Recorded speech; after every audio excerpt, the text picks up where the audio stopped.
Paralyzation is one of those old school effects that can either feel like pure horror or pure boredom or a combination of the two. But the difference is almost always the DM. You run it sloppy and it becomes you fail a save, you do nothing. Next. Now one player is just parked in a chair watching everyone else play D&D. Run it clean with clear monster behavior and clear table procedure, and it changes the whole fight. Paralysis turns into a rescue problem, a tactics problem, and a time problem. And that's where it gets fun. So here's the big idea up front. In BX, paralysis usually lasts turns, not rounds, turns. And if you miss that, you'll either nerf ghouls and carrion crawlers into a joke, or you'll turn them into a cheap total party wipe button. Sucks, right?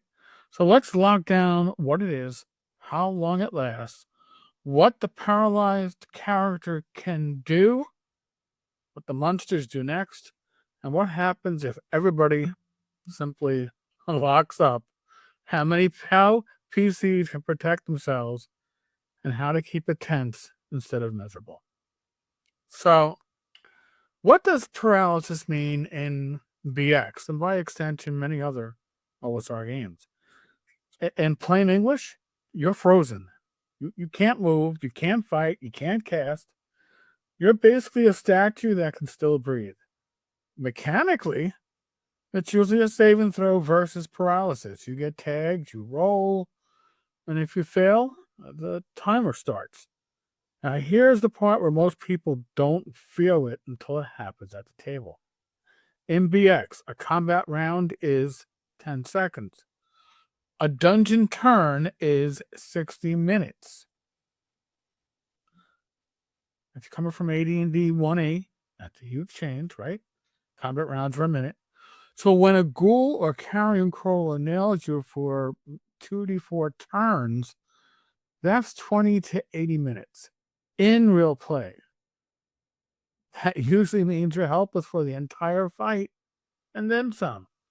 And that's not a cute status effect, as the 5 years would say. That's a 5-alarm fire. So what can a paralyzed character do next? During paralysis? Nothing meaningful in terms of the game fiction. They're out. When it wears off, they're back to normal. Stand up, grab gear, crawl, run, drink something, whatever makes sense and whatever's still possible. Which brings us to the real DM question. What does the monster do next? Because that follow-up is the difference between tense and survivable. And I didn't get to play tonight, right? So, classic example, ghouls, because they spread it around, right? It's a classic dungeon moment. Door opens, the smell hits first, right? Wet rot, old graves, and then you see them. Thin, hungry shapes with eyes that aren't thinking, they're hunting. You roll initiative, the front rank steps in, claws and bites. One ghoul lands a hit. The target fails their save. They're paralyzed. Now you have a decision, and it matters. Bad version, every ghoul piles onto the paralyzed PC and turns them into hamburger. Better version, and the version that feels right in BX play, ghouls are pack predators. So once a target is frozen, that target isn't going anywhere. So the pack tries to freeze more targets first. So what do they do next? They lash out at the people still moving. And that's the oh no moment, because the party realizes it isn't a hit point race anymore. This is a containment problem. What does the party do? They tighten up, they back into a doorway, they start using reach weapons, missiles matter. The second rank suddenly becomes important, and the cleric goes from nice to have and thank you for the heal bot to the reason you all survive. because turning undead can buy space to drag someone out. Meanwhile, the paralyzed PC becomes an object in the room. The party has to choose: fight around them or pull them back right now. Now, this is where retainers and hirelings earn their keep. Extra hands aren't a luxury when paralysis shows up. They're insurance. Well, okay, but what about carrion crawlers? They eat it if you let me threat. Carrion crawlers feel different. They don't feel like a villain, per se. They feel like a dungeon hazard that learned how to move. They don't want a fair fight. They want a meal they can chew on in peace. Now, crawlers, man, the tentacle hit. Save fails. Paralysis 4? Well, you know, 2d4 turns. So what does the crawler do next? Think like a scavenger predator. It uses paralysis to set the table for a meal. If the party presses it hard with steel and fire, they back off. It's not brave. It's hungry. If it gets an opening, it tries to feed or drag the paralyzed victim somewhere safer. It doesn't need to win the encounter. It needs to eat without getting stabbed to death. So the crawler's best behavior at the table is usually one of these: keep tagging targets if the party is disorganized, peel off if the paralyzed victim if the party hesitates, or retreat if the party becomes a wall of spears and flames. And that leads right into the most common DM mistake. The mistake is a nasty combo. You quietly treat paralysis like a couple of rounds, but you run the monsters like an execution machine anyway. What do I mean? Well, the player loses agency and loses a character, and it feels like the dice told them to stop playing. The fix is simple. Treat paralysis like a timer, and treat the monsters like living things with a plan. So I'll give you a clean, balanced BX approach. When paralysis lands, roll duration immediately. Write it down. Track it in turns. Then be honest about what that means. Most fights won't last long enough for that timer to matter inside of combat. So the effect is functionally you're helpless for the rest of this fight. And that's brutal. And that's also why these monsters are scary. Now, balance doesn't come from shaving the rule down. Balance comes from playing the monsters smart, but not perfect, and using the tools BX already gives you: morale, reaction, positioning, fire, turning, retreat.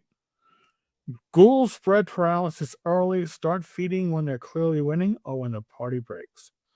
Crawlers secure a meal, then try to eat safely or drag it away. Remember, a lot of monsters don't fight to the bitter end. If the party drops a couple fast, turns undead, or makes the approach painful, a lot of foes should hesitate, pull back, or even flee. And that keeps paralysis scary without making it automatic doom. Well, what if the whole party gets paralyzed, right? If every PC is paralyzed and the monsters still control the scene, you're in what I call, effectively, a consequence moment. And you need to decide what kind of campaign you're running. If you're running it as pure, no mercy, no exceptions, then yeah, sometimes that's the end. But most BX tables play better when the consequence is severe without always being a hard stop. Not because the world is kind, but because it creates more play. So give the monsters a believable next step that isn't perfect tactical murder.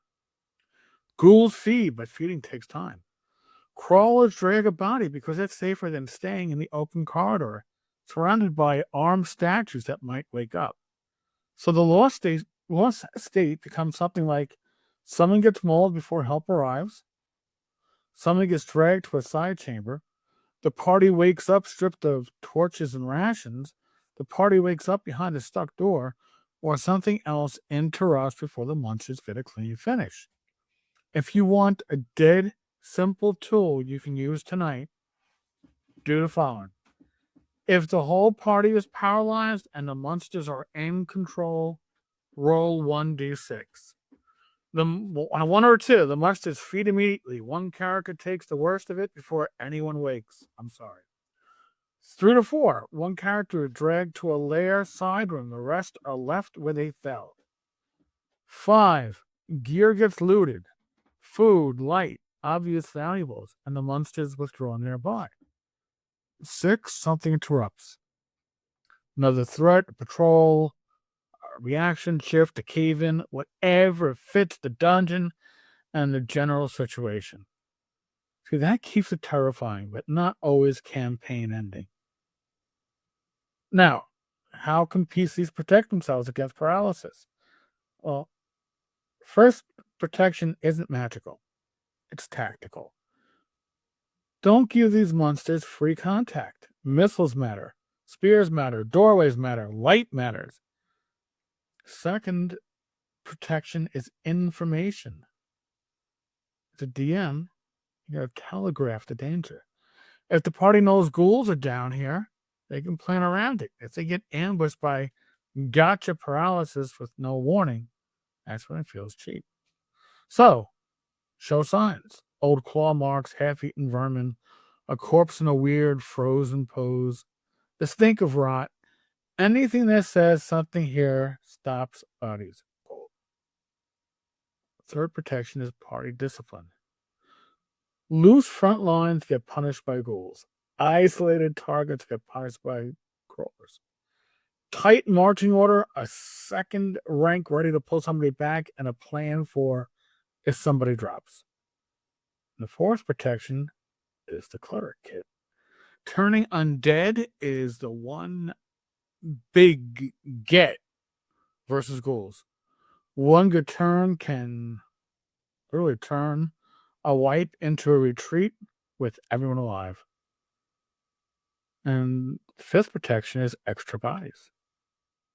Retainers, mercenaries, torchbearers, someone who can grab an ankle and haul. People treat hirelings like a luxury until they meet paralysis. Now, how can you make paralysis fun? And no, fun doesn't mean safe. It means the player isn't punished with boredom. So here are the table rules that keep paralysis playable. Put the timer on the table. Roll duration. Write it down. Tick it in dungeon turns. Keep the paralyzed player involved. If there's an NPC ally, hand it to them. If not, keep them in the planning talk. Don't run monsters like flawless execution engines. Run them like hungry, reactive creatures. Use morale terrain so the fight has beats. Fire drives them back, turning buys space. A doorway buys a lifeline. Make paralysis change the adventure instead of pausing it. Lost gear, abandoned treasure, noise, drawing trouble, a forced retreat. So, your checklist for creatures that can do paralysis is telegraph the threat before the first save gets rolled. On a failed save, roll duration and record it in turns. Remember, the victim is helpless until it ends. Ghouls try to lock up more bodies before feeding. Crawlers try to eat in peace and drag a meal away. Use morale, choke points, fire, and turning to create outs. If everyone locks up, resolve it as consequences, not an argument. Do those 7 things, and paralysis stops being a gotcha. It becomes one of the cleanest tension engines in the old school toolbox. So paralyzation in BX is supposed to scare you. It's one of the few low-level effects that can flip a confident party into a desperate extraction in 10 seconds. Run it with clear timing, fair warning, and monsters that act like monsters. And it becomes memorable instead of simply miserable.